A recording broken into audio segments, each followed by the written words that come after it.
ಎಲ್ಲರಿಗೂ ನಮಸ್ಕಾರ. ಸನಾತನ ಕಥನಕ್ಕೆ ಸ್ವಾಗತ. ನಾನು ಸೌಮ್ಯ ಕೃಷ್ಣ ಹೆಗ್ಡೆ. ಕೆಲವು ದಿನದ ಹಿಂದೆ ನಾನು ಇನ್ಸ್ಟಾಗ್ರಾಮ್ನಲ್ಲಿ ಒಂದು ರೀಲ್ ಅನ್ನ ಶೇರ್ ಮಾಡಿದ್ದೆ, ಒಂದು ಹಾಡನ್ನ ಹಾಡಿದ್ದೆ. ಹಾಗೆ ಆ ಹಾಡನ್ನ ಅರ್ಥವನ್ನ ಹೇಳ್ತಾ, ಈ ಕರ್ಮ ಮತ್ತು ಹಣೆ ಬರಹ ಇದು ಎರಡು ಒಂದೇ, ಮೇಲ್ನೋಟಕ್ಕೆ ಅದು ಕಾಂಟ್ರಡಿಕ್ಟರಿ ಅಂತ ಅನಿಸ್ಬಹುದು ಅಂತ ಎಕ್ಸ್ಪ್ಲೇನ್ ಮಾಡಿದ್ದೆ ತುಂಬಾ ಶಾರ್ಟ್ ಆಗಿ. ಬಹಳಷ್ಟು ಜನರಿಗೆ ಅದು ಆಶ್ಚರ್ಯ ಆಯ್ತು. ಇದೆರಡು ತದ್ವಿರುದ್ಧ ಅಲ್ವಾ, ಹೆಂಗ್ ಹೇಳಿದ್ರಿ ಹಂಗೆ ಅಂತ ಕೇಳಿದ್ರು. ಇವತ್ತಿನ ಈ ಎಪಿಸೋಡ್ ಅಲ್ಲಿ ನಾನು ಹೇಳೋಕೆ ಹೊರಟಿರೋ ಒಂದು ಇಂಟ್ರೆಸ್ಟಿಂಗ್ ಪೌರಾಣಿಕ ಕಥೆಯ ಮೂಲಕ ಕರ್ಮ ಹಾಗೂ ನಮ್ಮ ಡೆಸ್ಟಿನಿ ಇದು ಎರಡು ಕೋರಿಲೇಟೆಡ್, ಎರಡು ಆಲ್ಮೋಸ್ಟ್ ಸೇಮ್ ಅನ್ನೋದನ್ನ ನಿಮ್ಗೆ ಎಕ್ಸ್ಪ್ಲೇನ್ ಮಾಡುವಂತ ಪ್ರಯತ್ನವನ್ನ ಮಾಡ್ತೀನಿ. ಮೊದಲು ಆ ರೀಲ್ ಅನ್ನ ನೋಡಿ. ನಾನು ಹೈಸ್ಕೂಲ್ ಅಲ್ಲಿ ಇರುವಾಗ ನಮ್ಮ ಸೈನ್ಸ್ ಟೀಚರ್ ಒಬ್ರು ನಮ್ಮ ಗ್ರೂಪ್ಗೆ ಭಕ್ತಿ ಗೀತೆ ಕಮ್ ಭಾವಗೀತೆ ಒಂದನ್ನ ಹೇಳ್ಕೊಟ್ಟಿದ್ರು. ಇವತ್ತಿಗೂ ನನ್ನ ಫೇವ್ರೇಟ್. ಯಾಕೆ ಅನ್ನೋದನ್ನ ಹಾಡಾದ್ಮೇಲೆ ಹೇಳ್ತೀನಿ. ದೇವನಿನ್ನ ಮಾಯೆ ಗಂಜಿ ನಡುಗಿ ಬಾಳೆನು, ನಿನ್ನ ಇಚ್ಛೆಯಂತೆ ನಡೆವೆ ಅಡ್ಡಿ ಮಾಡೆನು. ದೇವನಿನ್ನ ಮಾಯೆ ಗಂಜಿ ನಡುಗಿ ಬಾಳೆನು, ಜ್ಞಾನರವಿಯ ನಿತ್ಯೆದೆಯ ಬೆಳೆಸಿಕೊಳ್ಳಲು, ಗೀತೆ ರವಿಯ ಕೋಟೆ ಕೊಳಲ ನೂದಿಕೊಳ್ಳಲು,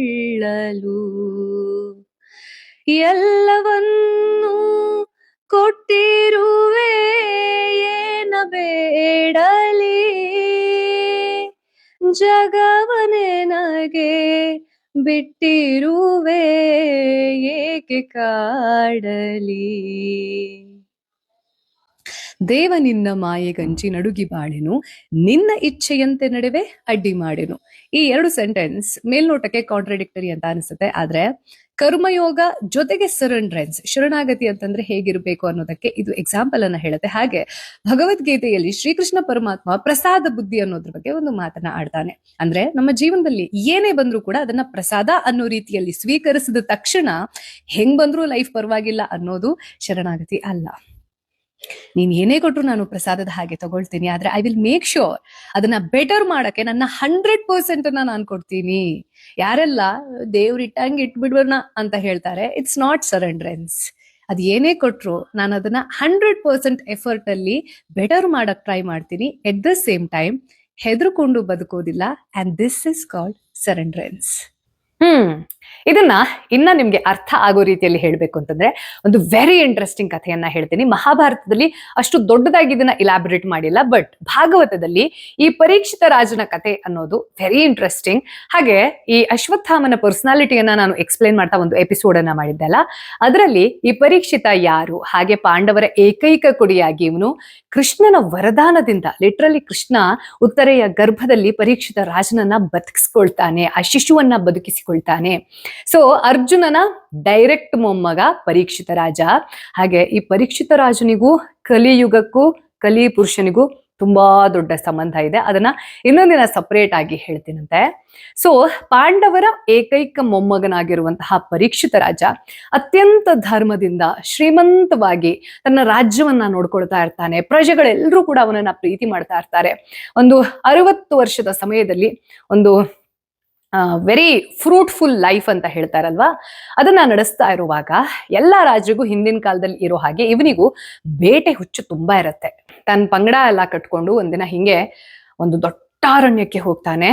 ಅಲ್ಲಿ ಅವನ ಸಂಗಡಿಗರೆಲ್ಲ ಎಲ್ಲೋ ಬೇರೆ ಬೇರೆ ದಾರಿಯಲ್ಲಿ ದಿಕ್ಕಾಪಾಲಾಗಿ ಹೋಗ್ಬಿಟ್ಟಿರ್ತಾನೆ.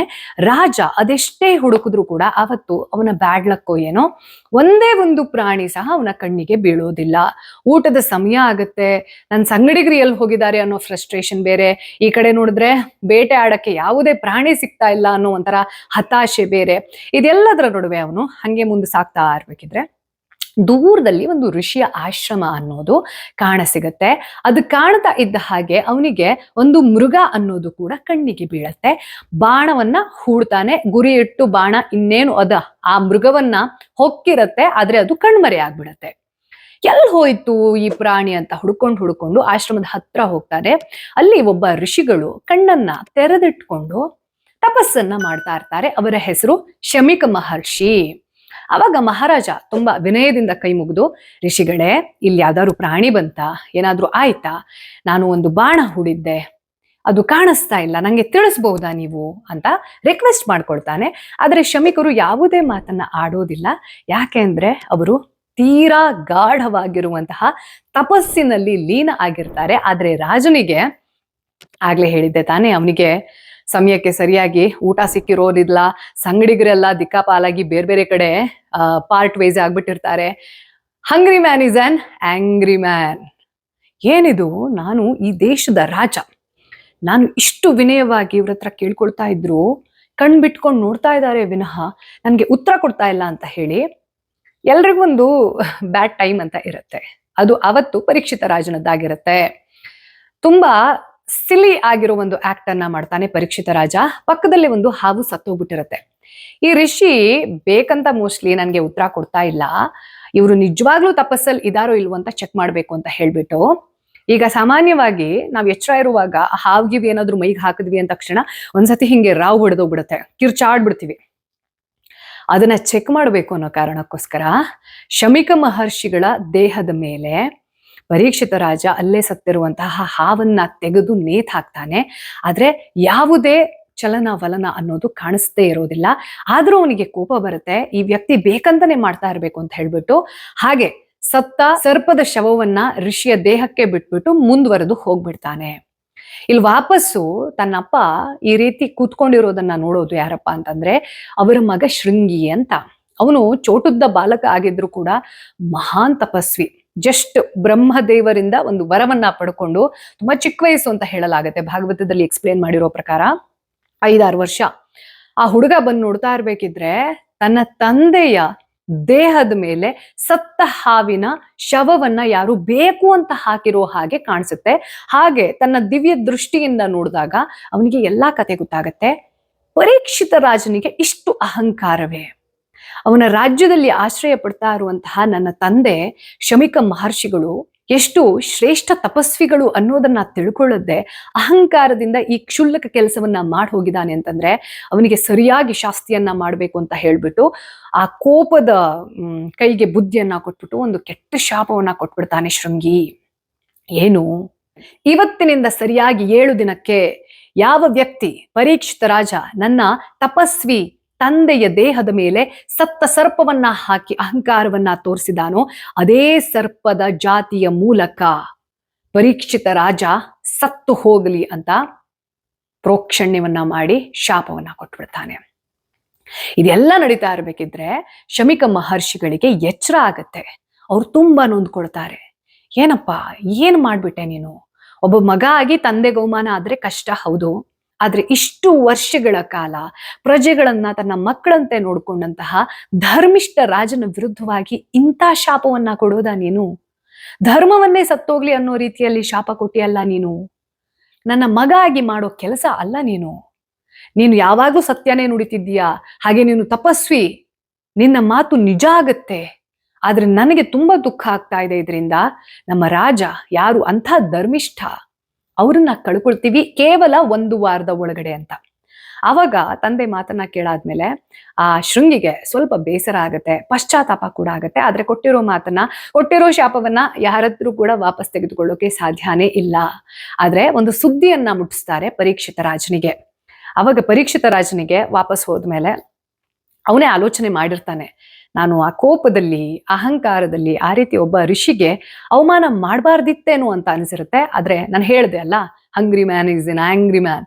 ಹಾಗೆ ಅವನ ಪರಿಸ್ಥಿತಿ ಅನ್ನೋದು ಕೆಲವು ಸತಿ ಕೆಟ್ಟ ಕೆಲಸವನ್ನ ಕೆಟ್ಟ ಮಾತುವನ್ನ ಆಡಿಸ್ಬಿಡುತ್ತೆ. ಎಷ್ಟೇ ಒಳ್ಳೆಯವರಿದ್ರು ಕೂಡ ಕೆಲವು ಸತಿ ಸಂದರ್ಭ ನಮ್ಮನ್ನ ಕೆಟ್ಟವರನ್ನಾಗಿ ಮಾಡ್ಬಿಡುತ್ತೆ ಅನ್ನೋದಕ್ಕೆ ನೋಡಿ ಪರೀಕ್ಷಿತ ಕೂಡ ಮೀರಿದವನಾಗಿರ್ಲಿಲ್ಲ. ಅವನ ಅವಾಗ ಕೇಳ್ತಾನೆ, ನಾನು ಏನ್ ಮಾಡಬಹುದು, ಏನಾದ್ರೂ ಪರಿಹಾರ ಇದೆಯಾ, ನಾನು ಜೀವ ಉಳಿಸ್ಕೊಳ್ಬಹುದಾ ಅಂತ ಕೇಳಿದಾಗ ಅವನ ಆಸ್ಥಾನದಲ್ಲಿದ್ದಂತಹ ಕೆಲವೊಂದಷ್ಟು ಶ್ರೇಷ್ಠ ಜ್ಞಾನಿಗಳು ಹೇಳ್ತಾರೆ, ಸರ್ಪದಿಂದ ಸಾವು ಬರುತ್ತೆ ಅಂತ ಇದೆ ತಾನೆ, ಆ ಸರ್ಪಕ್ಕೆ ಸಿಗ್ಲೇಬೇಡ ನೀನು. ಹಾಗಾಗಿ ಏನ್ ಮಾಡ್ತಾರೆ ಅಂತಂದ್ರೆ ಒಂದು ಏಕಸ್ತಂಭದ, ಸಮುದ್ರದ ಒಳಗೆ ಒಂದು ಏಕಸ್ತಂಭದ ಗೋಪುರವನ್ನ ಮಾಡಿಕೊಂಡು ಅಲ್ಲಿ ಯಾರದ್ದು ಎಂಟ್ರಿ ಇಲ್ಲದೆ ಇರೋ ರೀತಿಯಲ್ಲಿ ಅವನು ರಕ್ಷಣೆಯನ್ನ ಪಡ್ಕೊಂಡು ಅದೇನೇ ಆಗ್ಲಿ 7 ದಿನದವರೆಗೆ ನಾನು ಪ್ರಾಣವನ್ನ ಉಳಿಸ್ಕೊಂಡೆ ಅಂತಂದ್ರೆ ಈ ಶಾಪದಿಂದ ಪಾರಾದಂಗೆ ಅಂತ ಹೇಳ್ಬಿಟ್ಟು ಶತ ಪ್ರಯತ್ನ ಮಾಡಕ್ಕೆ ಇಳಿತಾನೆ. ಆದ್ರೆ ಈ ನಡುವೆ ಎಲ್ಲಾ ವಿಚಾರ ಯಾರಿಗೆ ಗೊತ್ತಾಗತ್ತೆ ಅಂತಂದ್ರೆ ತಕ್ಷಕನಿಗೆ. ತಕ್ಷಕಂಗೂ ಅರ್ಜುನಂಗೂ ಹಳೇ ದ್ವೇಷ ಇರುತ್ತೆ. ಅಂಥದ್ರಲ್ಲಿ ಅರ್ಜುನನ ಮೊಮ್ಮಗನನ್ನ ಕಚ್ಚಿ ಸಾಯಿಸೋ ಅವಕಾಶ ಸಿಕ್ಕರೆ ತಕ್ಷಕ ಬಿಡ್ತಾನ? ರೆಡಿ ಆಗ್ತಾನೆ. ಈ ಪರೀಕ್ಷಿತನನ್ನ, ಪಾಂಡವರ ಕುಡಿಯನ್ನ ನಾನೇ ಸಾಯಿಸಬೇಕು, ನನ್ನ ಹಳೆ ದ್ವೇಷವನ್ನ ತೀರಿಸ್ಕೊಳ್ಬೇಕು ಅಂತ ಹೇಳ್ಬಿಟ್ಟು ಹೊರಟಿರುವಾಗ ಅವನಿಗೆ ದಾರಿ ಮಧ್ಯದಲ್ಲಿ ಕಶ್ಯಪ ಋಷಿ ಕಾಣಿಸ್ತಾರೆ. ಕಶ್ಯಪ ಋಷಿಗಳ ಬಹಳಷ್ಟು ಸ್ಕಿಲ್ಸ್ ನ ನಡುವೆ ಒಂದು ದೊಡ್ಡ ಪರಿಣಿತಿ ಏನಾಗಿರುತ್ತೆ ಅಂತಂದ್ರೆ, ಹಾವು ಕಚ್ಚಿದವರನ್ನ ಕೂಡ ಅವರು ಬದುಕಿಸುವಂತಹ ವಿದ್ಯೆಯನ್ನ ಕಲ್ತಿರ್ತಾರೆ. ಇನ್ನೊಂದು ನಮ್ಗೆ ಅರ್ಥ ಆಗ್ಬೇಕು, ಕಶ್ಯಪ ಋಷಿಯ ಇಬ್ಬರು ಹೆಂಡತಿಯರಲ್ಲಿ, ಬಹಳಷ್ಟು ಹೆಂಡತಿಯರಿರ್ತಾರೆ, ಅದರಲ್ಲಿ ಕದ್ರು ಅನ್ನೋ ಹೆಂಡತಿಯ ಮಕ್ಕಳೇ ಸರ್ಪಗಳು. ಈ ಸರ್ಪಗಳ ಬಗ್ಗೆ, ಅವರ ಜನ್ಮದ ಬಗ್ಗೆ ಒಂದು ಡೀಟೇಲ್ ವಿಡಿಯೋವನ್ನ ಮಾಡಿದ್ದೀನಿ. ಮಿಸ್ ಮಾಡ್ಕೊಂಡಿದ್ದೆ ಥಂಬ್ನೇಲ್ ಇದು, ಈ ವಿಡಿಯೋ ಆದ್ಮೇಲೆ ನೋಡಿ. ಮಧ್ಯದಲ್ಲಿ ಸ್ಟಾಪ್ ಮಾಡಿ ಈ ತಕ್ಷಕ ಕಶ್ಯಪರ ಹತ್ರ ಹೇಳ್ತಾನೆ, ಏನು ನೀವು ಎಲ್ಲರನ್ನೂ ಬದುಕಿಸ್ಬಿಡ್ತೀರಾ, ಯಾವ ಹಾವು ಕಚ್ಚಿದ್ರು ನಿಮ್ಮ ಹತ್ರ ಏನು ಅದಕ್ಕೆಲ್ಲ ಕ್ಯೂರ್ ಮಾಡಕ್ಕಾಗತ್ತಾ ಅಂತ ಹೇಳಿದಾಗ, ಅವನ ಎದುರುಗಡೆನೆ ಒಂದು ಆಲದ ಮರವನ್ನ ತಕ್ಷಕ ಕಚ್ಚಿದ ತಕ್ಷಣ ಏನೂ ಆಗಿಲ್ಲ ಅನ್ನೋ ರೀತಿಯಲ್ಲಿ ಆ ಆಲದ ಮರವನ್ನ ಜೀವಂತ ಮಾಡ್ತಾರೆ ಕಶ್ಯಪ ಋಷಿಗಳು. ಆದ್ರೆ ಕಶ್ಯಪ ಋಷಿಗಳಿಗೆ ಒಂದು ವೀಕ್ನೆಸ್ ಇರುತ್ತೆ. ಈ ಆಸ್ತಿ ಪಾಸ್ತಿ, ದುಡ್ಡು, ಸಂಪತ್ತು ಹಿಂಗಿದ್ದಲ್ಲ ಆ ಋಷಿಯ ಮೋಹ ಆಗಿರತ್ತೆ. ಸೊ ಅವರಿಗೆ ಇಂಥದ್ದು ದುಡ್ಡಿನ ಆಸೆ ಎಲ್ಲ ತೋರಿಸ್ಬಿಟ್ಟು ತಕ್ಷಕ ಅವರನ್ನ ತಡಿತಾನೆ. ತಡೆಯೋದ್ರ ಜೊತೆಗೆ ಎಂತ ಮಾಡ್ತಾನೆ ಅಂತಂದ್ರೆ, ನನಗೆ ನೀವು ಒಂದು ಹೆಲ್ಪ್ ಅನ್ನ ಮಾಡ್ಬೇಕು. ನೀವು ತಗೊಂಡು ಹೋಗ್ತಿದ್ದೀರಲ್ಲ ರಾಜಂಗೆ, ಆ ಹಣ್ಣಿನ ಒಳಗಡೆ ಒಂದು ಹುಳವಾಗಿ, ಕ್ರಿಮಿಯಾಗಿ ಕೂತ್ಕೋತೀನಿ, ಆದ್ರೆ ನೀವಿದನ್ನ ಹೇಳಂಗಿಲ್ಲ ಅಂತ ತಾಕೀತನ್ನ ಮಾಡ್ತಾನೆ. ಕಶ್ಯಪ ಋಷಿಗಳು ಇವಾಗ ಋಣದಲ್ಲಿ ಬಿದ್ದಿದ್ದಾರೆ. ಆಯ್ತಪ್ಪ ಅಂತ ಹೇಳ್ಬಿಟ್ಟು ಅವರು ತಾನು ಪರೀಕ್ಷಿತ ರಾಜನಿಗೆ ತಗೊಂಡು ಹೋಗ್ತಾ ಇದ್ದಂತಹ ಹಣ್ಣು, ಹಂಪಲು, ಪ್ರಸಾದ ಎಲ್ಲ ಏನಿರುತ್ತೆ ಅದರ ಮಧ್ಯದಲ್ಲಿ ಇವನು ಸೇರ್ಕೊಂಡಿರೋ ಹಣ್ಣಿದೆ ಅಲ್ಲ, ಅದನ್ನ ಸಹ ಸೇರಿಸಿ ಇಟ್ಕೊಂಡಿರ್ತಾರೆ. ಸುಮಾರು 6 ದಿನ ಕಳೆದು 7ನೇ ದಿನ ಮಧ್ಯಾಹ್ನದವರೆಗೂ ಪರೀಕ್ಷಿತ ರಾಜ ಸೇಫ್ ಆಗಿರ್ತಾನೆ. 7ನೇ ದಿನ ಕಳೀತಾ ಇದ್ದ ಹಾಗೆ ಅವನಿಗೊಂಥರ ಉತ್ಸಾಹ, ಏನೋ ಗೆದ್ದು ಬಿಟ್ಟೆ, ಸಾವನ್ನೇ ಗೆದ್ದು ಬಿಟ್ಟೆ ಅನ್ನೋ ಒಂದು ಸಣ್ಣ ಅಹಂಕಾರ ಕೂಡ ಆಡ್ ಆಗಿರುತ್ತೆ. ಯಾವಾಗ ಕಶ್ಯಪ ಋಷಿ ಒಳಗಡೆ ಬರ್ತಾರೆ, ಅವರಿಗೆ ಎಲ್ಲ ಋಷಿಗೆ ಸೇರ್ಬೇಕಾದಂತಹ ಗೌರವ, ಮರ್ಯಾದೆ ಎಲ್ಲದನ್ನ ಮಾಡಿ ಅವ್ರು ಕೊಟ್ಟಿರೋ ಆ ಪ್ರಸಾದದ ಹಣ್ಣುಗಳನ್ನ ತಗೊಳ್ತಾನೆ. ಹಾಗೆ ತುಂಬಾ ಜೋಶಲ್ಲಿ ಹೇಳ್ತಾನೆ, ಏನು ಸಂಜೆ ಆಗಕ್ ಬಂತು, ಇನ್ನೊಂದು 2 ಪ್ರಹರ ಕಳೆದೋಗ್ಬಿಡ್ತು ಅಂತಂದ್ರೆ ತಕ್ಷಕನಿಂದ ನಾನು ಬಚಾವಾಗ್ಬಿಡ್ತೀನಿ, ನನ್ನ ಪ್ರಾಣ ಉಳಿದ್ಬಿಡುತ್ತೆ, ಶೃಂಗಿಯ ಶಾಪದಿಂದ ತಪ್ಸ್ಕೊಂಡ್ಬಿಡ್ತೀನಿ ಅಂತ ತುಂಬಾ ಓವರ್ವೆಲ್ಮ್ಡ್ ಫೀಲಿಂಗ್ ಅಲ್ಲಿ ಎಕ್ಸ್ಪ್ಲೇನ್ ಮಾಡ್ತಾ ಹೋಗ್ತಾನೆ ಪರೀಕ್ಷಿತ. ಹಾಗೆ ಅವ್ರು ತಂದಿರೋ ಹಣ್ಣಿದೆ ಅಲ್ಲ, ಅದನ್ನ ಕಚ್ಚುತ್ತಾನೆ. ಅವಾಗ ಒಂದು ಕ್ರಿಮಿ ಮೇಲ್ಗಡೆ ಬರುತ್ತೆ. ಅವನಿಗನ್ಸತ್ತೆ ಈ ಶಾಪಗಳೆಲ್ಲ ಒಂದಲ್ಲ ಒಂದು ರೀತಿಯಲ್ಲಿ ಫಲಿಸ್ಲೇಬೇಕು. ಈಗ ಹಾವು ಕಚ್ಚಲಿಲ್ಲ ಅಂತಂದ್ರು ಏನೋ ಒಂದು ಸಣ್ಣ ಇಂಟೆನ್ಸಿಟಿಯ ಶಾಪ ಫಲಿತ ಅಂತ ಏನಾದ್ರೂ ಆಗ್ಬೇಕಲ್ವಾ, ಅದಾದ್ರೆ ತಾನೇ ನಂಗೂ ಸಮಾಧಾನ ಅಂತ ಹೇಳ್ಬಿಟ್ಟು ಆ ಕ್ರಿಮಿ ಹೊರಗಡೆ ಬಂದ ತಕ್ಷಣ, ಹಾವೆಂತೂ ನನ್ನನ್ನು ಕಚ್ಚಕ್ಕಾಗ್ಲಿಲ್ಲ, ಕಡೇ ಪಕ್ಷ ಆ ಶೃಂಗಿಯ ಶಾಪ ಅಲ್ಲಿಗೆ ಮುಗ್ದೋಗ್ಬಿಡ್ಬೇಕು, ಅದು ಫಲಿತ ಆಗ್ಬೇಕು ಅಂತಂದ್ರೆ ಈ ಹುಳದತ್ರನೇ ಕಚ್ಕೊಂಡ್ಬಿಡ್ತೀನಿ ಅಂತ ಜೋರಾಗಿ ನಗ್ತಾ ಆ ಹುಳದತ್ರ ಕಚ್ಕೊಳಕ್ಕೆ ಅಂತ ರೆಡಿ ಆಗಿರ್ತಾನೆ. ಆ ಹುಳ ನೋಡ್ತಾ ನೋಡ್ತಾ ಇದ್ದ ಹಾಗೆ ದೈತ್ಯಾಕಾರದ ವಿಷಪೂರಿತ, ಅತ್ಯಂತ ವಿಷಪೂರಿತ ತಕ್ಷಕನಾಗನಾಗಿ ಬದಲಾಗತ್ತೆ. ಪರೀಕ್ಷಿತ ರಾಜನನ್ನ ಕಚ್ಚಿ ಹಾಕತ್ತೆ. ನೋಡ್ತಾ ಇದ್ದ ಹಾಗೆ ಅಷ್ಟು ದಿನದಿಂದ ಸಮುದ್ರದ ಮಧ್ಯ ಏಕಸ್ತಂಭದ ಗೋಪುರದಲ್ಲಿ ತುಂಬಾ ಸೇಫ್ ಆಗಿ ಯಾರನ್ನೂ ಎಂಟ್ರಿಗೆ ಬಿಡದಂತಹ ಅಂಥ ಒಂದು ಪ್ಲೇಸ್ ನಲ್ಲಿ 7 ದಿನ, ಆಲ್ಮೋಸ್ಟ್ ಇನ್ನೊಂದು 2 ಗಂಟೆ ಕಳೆದಿತ್ತು ಅಂತಂದ್ರೆ ಪರೀಕ್ಷಿತ ರಾಜ ಬದುಕ್ಬಿಡ್ತಿದ್ನೇನು. ಆದ್ರೆ ನೋಡಿ, ಅವನು ಸುಟ್ಟು ಕರಕಲಾಗುವಷ್ಟರ ಮಟ್ಟಿಗೆ ಕ್ಷಣ ಮಾತ್ರದಲ್ಲಿ ತಕ್ಷಕ ಯಾವಾಗ ಕಚ್ಚಿದ ಬೂದಿಯ ರಾಶಿ ಬಿದ್ದೋಗ್ಬಿಡುತ್ತೆ. ಪರೀಕ್ಷಿತ ರಾಜನ ಅಂತ್ಯ ಹೀಗಾಗತ್ತೆ. ಇವಾಗ ಕರ್ಮ ಮತ್ತು ಹಣೆ ಬರಹ ಹೇಗೆ ಒಂದು ಅಂತ ಹೇಳ್ತೀರಾ ಅಂತಂದ್ರೆ ನೋಡಿ, ಡೆಸ್ಟಿನಿ ಅನ್ನೋದು, ಪರೀಕ್ಷಿತ ರಾಜನ ಡೆಸ್ಟಿನಿಯನ್ನ ಶೃಂಗಿ ಯಾವ ರೀತಿ ಹೇಳಿದ್ದ ಹಾಗೆ ಆ ಹಳೆ ದ್ವೇಷ ಅನ್ನೋದೇನಿತ್ತು ತಕ್ಷಕನಿಗೂ, ಅದು ಎರಡಕ್ಕೂ ಕೂಡ ಲಿಂಕ್ ಆಗೋ ರೀತಿಯಲ್ಲಿ ಒಂದು ಹಣೆಬರಹ ಅನ್ನೋದು ಕ್ರಿಯೇಟ್ ಆಗಿತ್ತು. ಆ ಹಣೆಬರಕ್ಕೆ ಫಲಿತ ಆಗೋ ರೀತಿಯಲ್ಲೇ ತಕ್ಷಕ ಜೊತೆಗೆ ಪರೀಕ್ಷಿತ ಇವರಿಬ್ರು ಕೂಡ ತಮ್ಮ ಕರ್ಮವನ್ನ ಮಾಡಿದ್ರು. ಅದಕ್ಕೆ ನಾನು ಹೇಳಿದ್ದು, ಈ ಕರ್ಮ ಹಾಗೂ ಡೆಸ್ಟಿನಿ ಮೇಲ್ನೋಟಕ್ಕೆ ಏನೋ ಬೇರೆ ಬೇರೆ ಸಂಬಂಧನೇ ಇಲ್ಲ, ಎಲ್ಲ ಪ್ರೀ ರಿಟರ್ನ್ಡ್, ಎಲ್ಲ ಪ್ರೀ ಡಿಸೈಡೆಡ್, ರೈಟ್, ಬಟ್ ನಿಮ್ಮ ಕರ್ಮವೇ ಆ ಡೆಸ್ಟಿನಿಯನ್ನ ಡಿಸೈಡ್ ಮಾಡುತ್ತೆ. ನಾವು ಹೇಳ್ತೀವಲ್ವಾ, ನಮ್ಮ ಪ್ರೆಸೆಂಟ್ ಅನ್ನೋದು, ವರ್ತಮಾನ ಅನ್ನೋದು ನಾವು ಫ್ಯೂಚರ್ ಅಲ್ಲಿ ಏನಾಗ್ತೀವಿ ಅನ್ನೋದನ್ನ ಡಿಸೈಡ್ ಮಾಡುತ್ತೆ. ಇದೇ ಸತ್ಯ. ಯಾರ್ಯಾರೆಲ್ಲ ನಾನು ಏನ್ ಮಾಡೋದಾದ್ರೂ ದೇವ್ರು ಕೊಡ್ಬೇಕು ಅಂತಂದ್ರೆ ಕೊಡ್ತಾನೆ, ಇದು ಡೆಸ್ಟಿನಿಯ ಪರಿಭಾಷೆ ಅಲ್ಲ, ಹಣೆ ಬರಹದ ಪರಿಭಾಷೆ ಅಲ್ಲ. ನಾವು ಮಾಡುವಂತಹ ಕರ್ಮ ಹಾಗೂ ಹಣೆ ಬರಹ ಅಥವಾ ಡೆಸ್ಟಿನಿ, ಇದೆರಡೂ ಸಹ ನೇರ ಸಂಬಂಧವನ್ನ ಹೊಂದಿದೆ. ಇದನ್ನ ಕರೆಕ್ಟ್ ಆಗಿ ಅರ್ಥ ಮಾಡ್ಕೊಂಡ್ರೆ, ಅನಲೈಸ್ ಮಾಡಿದ್ವಿ ಅಂತಂದ್ರೆ ಇದೆರಡು ಆಕ್ಚುಲಿ ಒಂದೇ. ಹೌದಾ? ಇದು ಈ ವಾರದ ಸನಾತನ ಕಥನ. ಮತ್ತೆ ನಿಮ್ಮ ಭೇಟಿ ಬರುವ ಭಾನುವಾರ. ಲೋಕ ಸಮಸ್ತ ಸುಖಿನೋ ಭವಂತು.